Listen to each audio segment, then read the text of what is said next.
I want to talk some more about what we discussed yesterday, about how beautiful you are. What an amazing thing, for lack of a better word, that you are. That you were created with such a potential for love and for compassion and for service and for caring. That there's such a depth to you and your ability, your intelligence. And what is it that blocks us from that? What is it that gets us down, gets us caught in this world of exhaustion? What is it that actually drives someone to depression and feeling the need for suicide or escape or running away?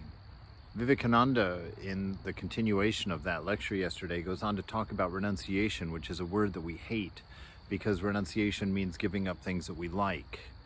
And really, that's not the nature of renunciation at all. And I've talked about that in other vlogs. But it's a matter of discernment, that when you think about what you desire, don't just think about the pleasure of acquiring something that you desire or experiencing something that you desire, but take in the wider range of the experience.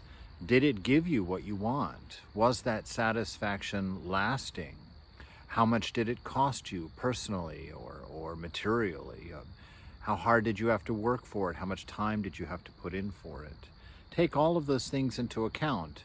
Why is that important? Because if you desire anything outside of yourself, you have to pay for it.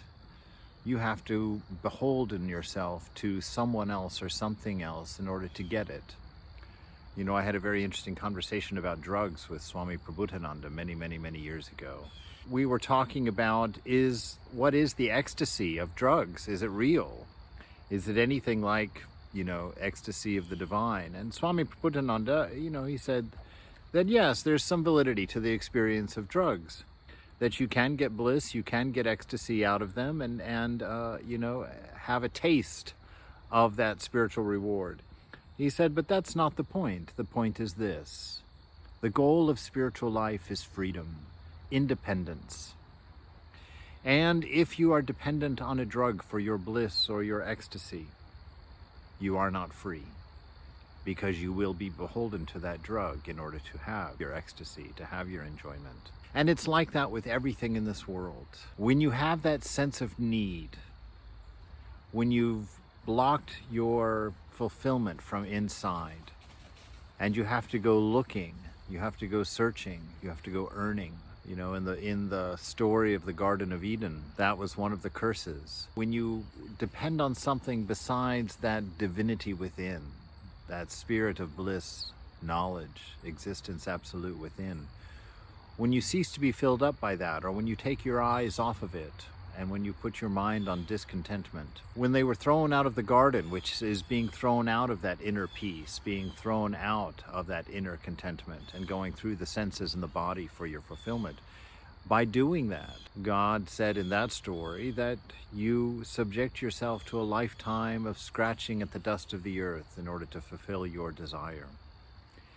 And when you look closely at the world and learn from it, you will see how hard are people working to fulfill their continuous stream of desires, to pay for that house, to pay for that car, to pay for that vacation, always in the quest for freedom. I have friends who have been talking about retiring for almost a decade, and there's always just one more year, always just 2 more years, and then I'll retire, and then I'll retire. The carrot never goes away, my friends. The carrot never goes away. That's why it's so important, through discernment, through contemplation, through inner inspection, we locate and find that divinity, that oasis that is within each one of us. To find a contentment and a fullness in that space, independent of conditions and circumstances on the outside. Touch that freedom. And when you are free like that, you are a king.